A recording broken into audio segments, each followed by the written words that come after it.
Well, we're here in Cuba. It's a fascinating place. And we're here because a group of New York kids are privileged enough and lucky enough right now to be able to come down here and play some Cuban baseball players.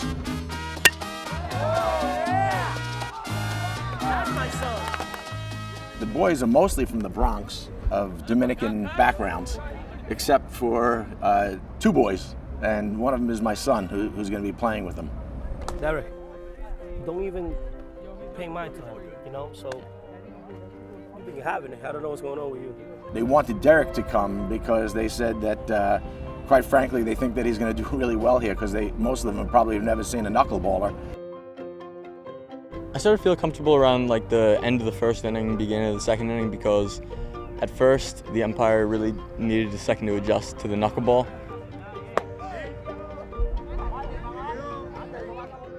As you can see, the field is all grass with sandbags thrown down for bases. I didn't know the field didn't have no sand. It was just all grass. Straight mud too, grass. Yeah, man, in the outfield, puddles of water. The grass not even cut.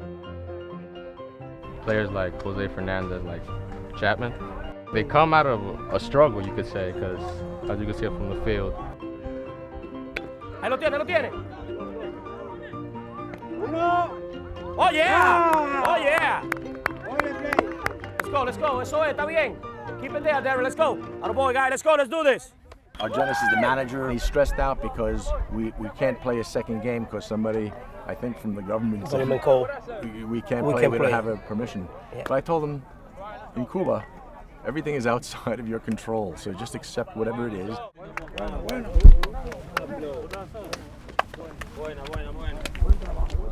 So whatever happens, happens.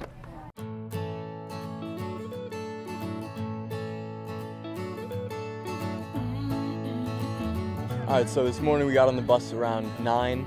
We drove out of Havana, about an hour and a half, 2 hours, to somewhere in the middle of Cuba. We're in the beautiful countryside. There's horses and cows and stuff. We're playing baseball.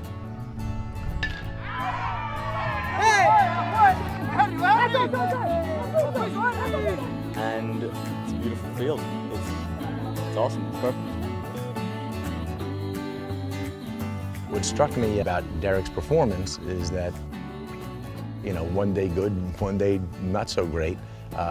He pitched really well the first day, and then the second game, he didn't get through an inning. He didn't have it that day.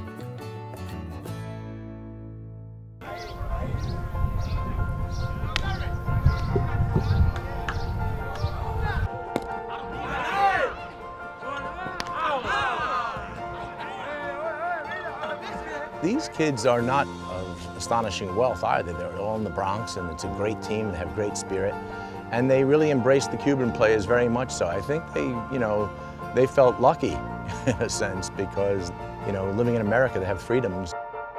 Right after the game, we walked over, we were shaking hands, and none of them had cleats, none of them, except for one or two. And there's one of the kids who came up to me and asked if I could give him anything, and I took my cleats off. I gave it to him, and he's really, really thankful.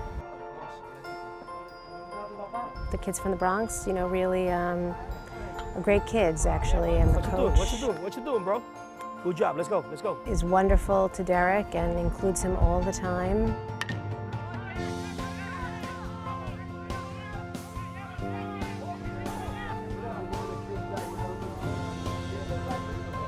I really just want to say thank you. Thank you for including me on this incredible experience. New York on 3. New York on 3. 1, 2, 3.